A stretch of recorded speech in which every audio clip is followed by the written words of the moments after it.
voudrais parler dans cette nouvelle causerie de cette problématique qui caractérise la phase vénusienne, et une idée d'hégémonie et de polarisation. En phase vénusienne, le mot-clé c'est l'unité. Unifié. Et unifié, ça implique une forme d'hégémonie. Implique qu'il y ait une idée qui s'impose à l'ensemble. On n'est plus dans la diversité des opinions. On n'est plus dans la diversité des voix discordantes. Il y a nécessité de domination, au sens du mot dominus, qui veut dire le maître, et qui est un singulier. Unité, singularité, singulier. Pas singularité d'ailleurs, parce que la singularité, ça renvoie beaucoup plus, au contraire, à la phase suivante martienne, où chaque cas est singulier.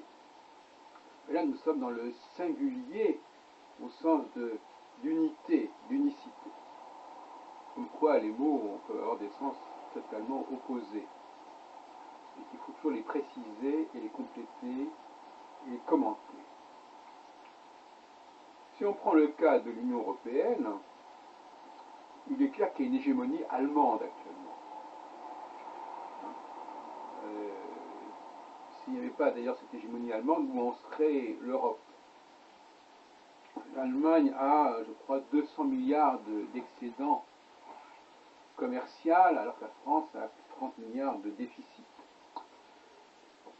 Et donc tous les pays qui constituent l'Union européenne ne sont absolument pas égaux. En tout cas, il y en a qui sont plus égaux que d'autres, comme on dit. La période actuelle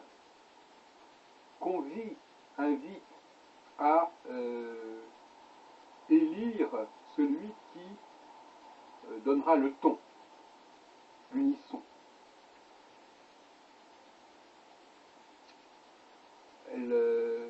En ce sens-là, on peut parler de pax romana, c'est-à-dire d'une paix qui est liée à une domination absolue. Donc, quelque part, on se demandera où se trouve le pouvoir, où se trouve le centre. La quête du centre est essentielle en phase vénusienne. Et bien évidemment, face à cette Allemagne qui est dominante en Europe de l'Ouest, il y a la Russie qui est dominante en Europe de l'Est, à l'Est de l'Europe si on préfère. Et en fin de compte, c'est le dialogue entre l'Allemagne et la Russie qui est important, et non pas entre l'Union européenne, qui est constituée d'un ensemble de diverses énergies, qui est au contraire quelque chose de très martien, au sens où j'ai entendu dans mon enseignement, c'est-à-dire où on diversifie, où on dépaisse, où on dissèque, où donc il n'y a pas d'unité. Il y a de la multiplicité, de la pluralité, mais il n'y a pas d'unité. Dans les rapports entre les hommes et les femmes, cette période-là, il nous reste à peu près encore 18 mois, c'est-à-dire à peu près on est à mi-chemin du déroulement de cette période, un peu plus qu'à mi-chemin d'ailleurs. Cette période-là se caractérise par le fait que ce n'est pas le temps du couple, ce n'est pas du tout le temps du couple. C'est le temps où, au contraire, il y a un mâle dominant qui monopolise en quelque sorte les énergies et l'attention. Ce mâle dominant, il éclipse en quelque sorte les autres mâles. Mais les autres mâles, finalement, ils sont là en attendant que les choses s'arrangent, que les choses passent, qu'on passe à la phase martienne, justement. Et la phase martienne, je sais que ce vocabulaire ne passe pas très bien dans les oreilles des astrologues, parce qu'ils ont des connotations, des associations d'idées qui sont quelque peu décalées, de la même façon que il y a une façon galvaudée d'utiliser ces mots-là, comme chez John Gray, quand il dit les hommes viennent de Mars, les femmes viennent de Vénus. En réalité, Mars, c'est tout le domaine de la technicité. C'est tout le domaine de l'extériorité. Alors que Vénus, c'est le domaine de l'organicité. C'est quelque chose qui est, en quelque sorte, lié au pouvoir, aux potentialités, à l'éveil des potentialités, et non pas à l'acquisition des moyens et à l'obtention de prothèses de toutes sortes. Car Mars est aussi Vulcain, c'est aussi le forgeron, celui qui fabrique des outils. Et Vénus, elle n'est pas dans l'outil. Quand on fait l'amour, on n'utilise pas des outils. Par contre, quand on fait la cuisine, on utilise des outils. On va discuter de ça. Le contraste, et d'ailleurs, ce n'est que par contraste qu'on comprend les choses, le contraste entre la phase vénusienne, unitaire, centrale,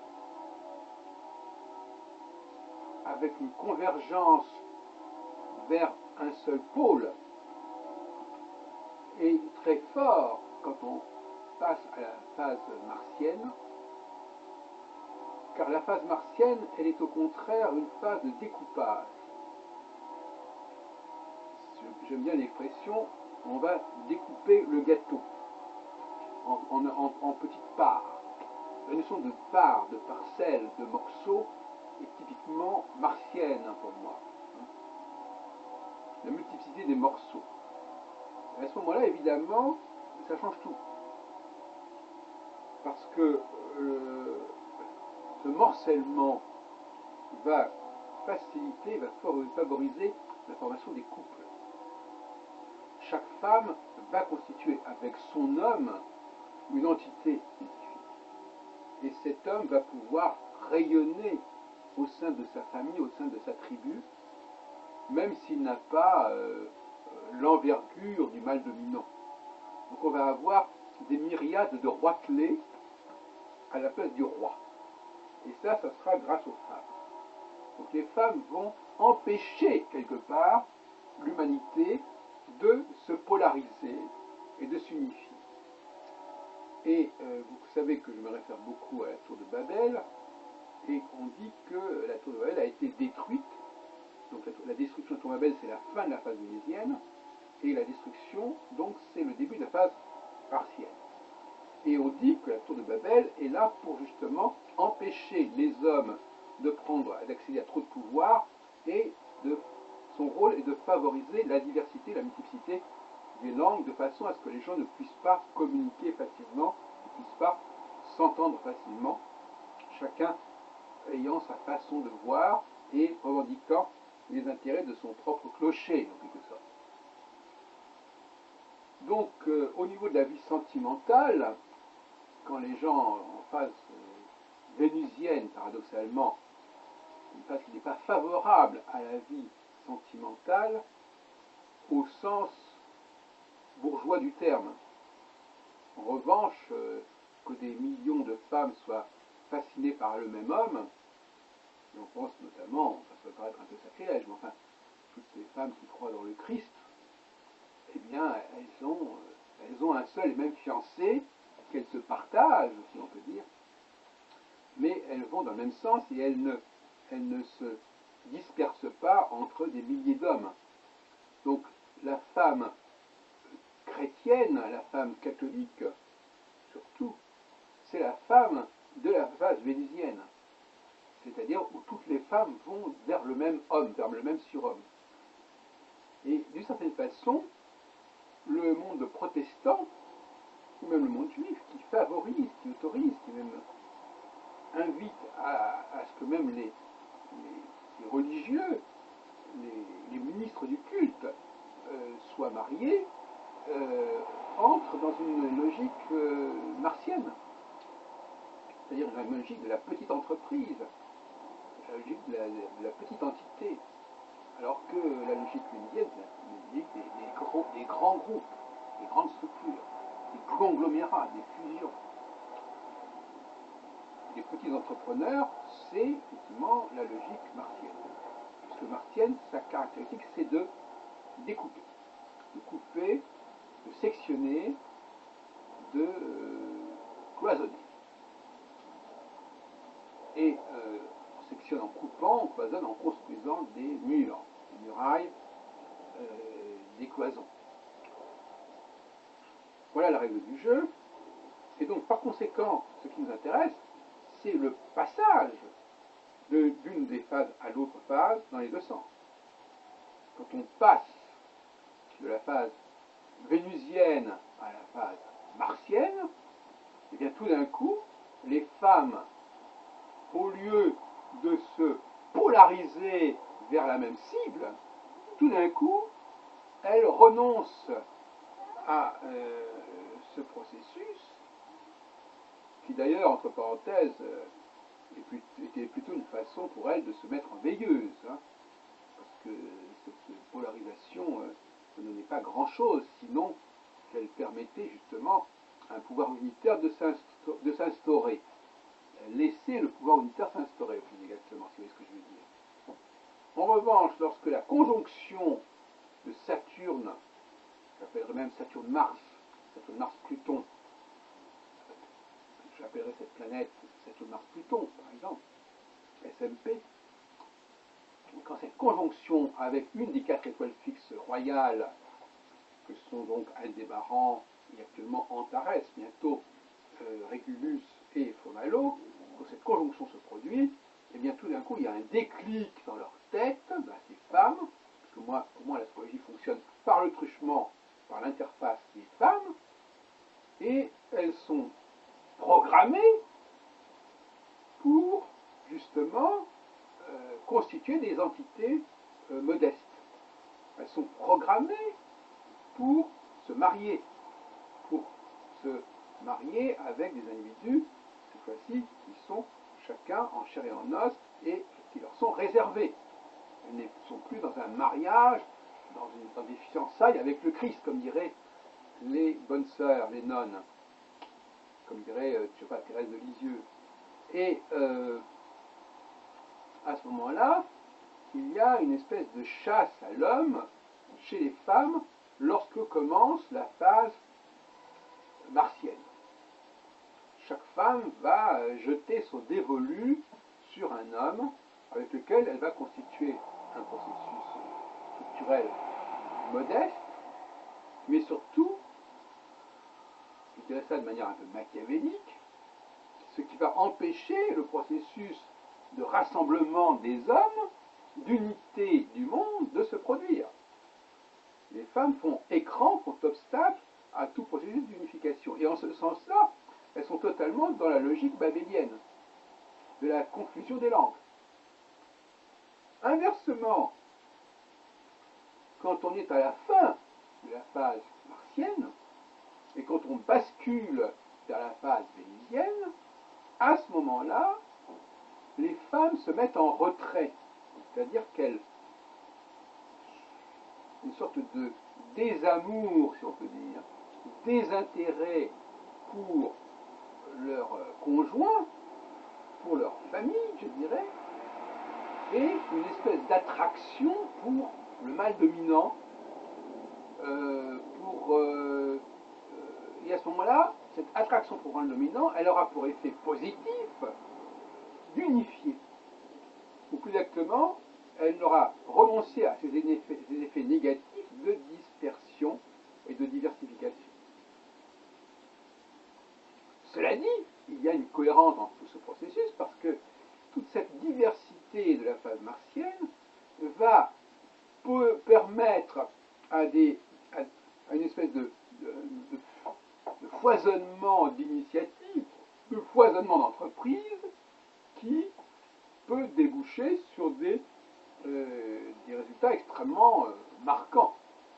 Et justement, ce sont les résultats les plus marquants parmi tous ces appelés et qui auront peu d'élus, ce sont les résultats les plus marquants de ces petites entités qui vont servir de référence pour la recherche de l'unité.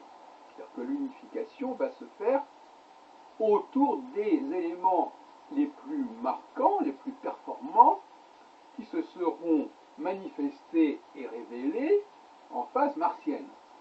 Donc il y a une cohérence.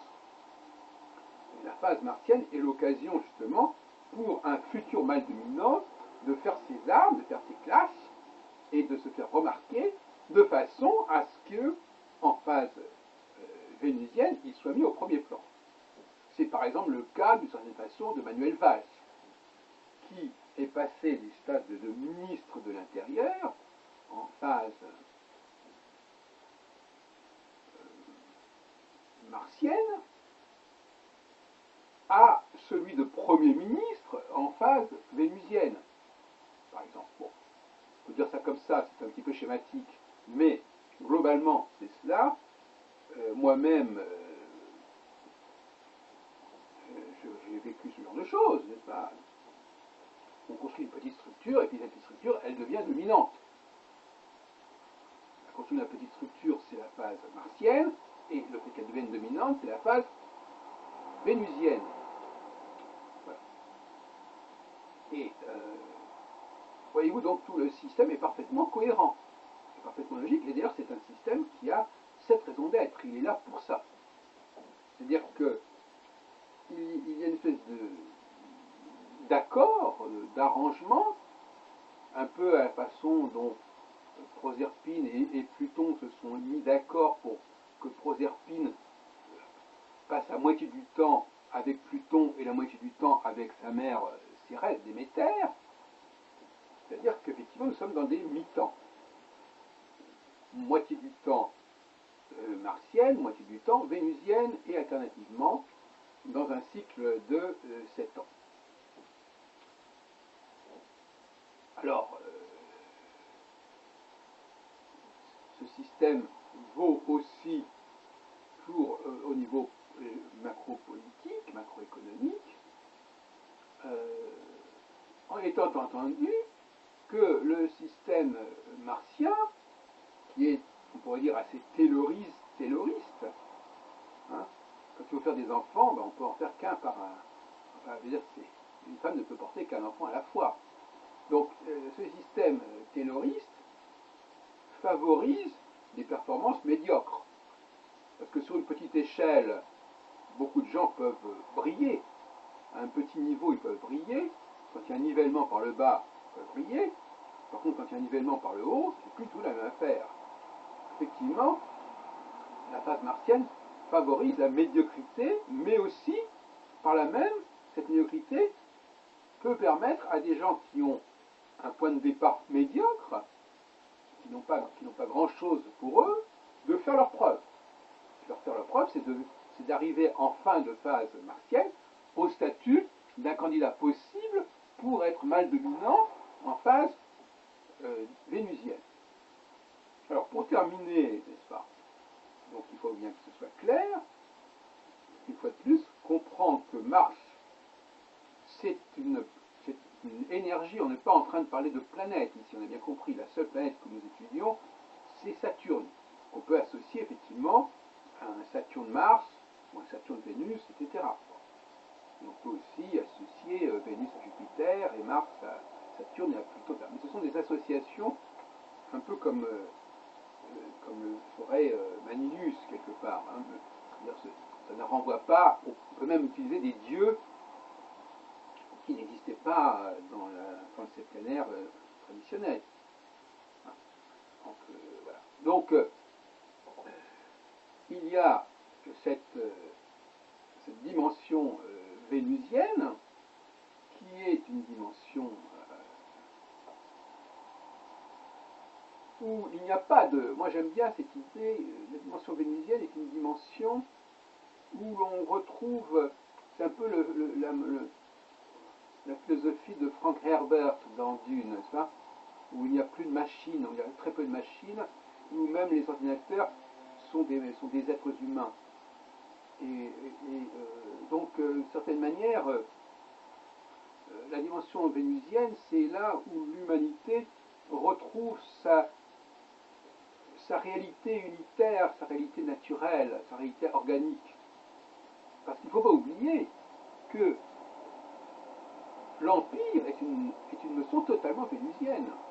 L'empire, c'est l'idée que rien ne nous sépare les uns des autres, que les races ne sont pas des cloisonnements, que les religions ne sont pas des cloisonnements, et qu'au sein d'un même empire, on peut faire cohabiter des gens extrêmement différents. Donc, effectivement, Vénus, c'est l'abolition, c'est le dépassement des différences. D'où une astrologie qui serait plutôt une astrologie globale, une astrologie mondiale, comme celle que je propose avec l'astrocyclone, alors que l'astrologie, je dirais, martienne, une astrologie qui va cloisonner, qui va s'intéresser au rapport de couple avec la synastrie, qui va s'intéresser à la personnalité de chaque personne avec le thème natal. C'est une autre astrologie. Donc il y a une complémentarité entre l'astrologie martienne et l'astrologie vénusienne.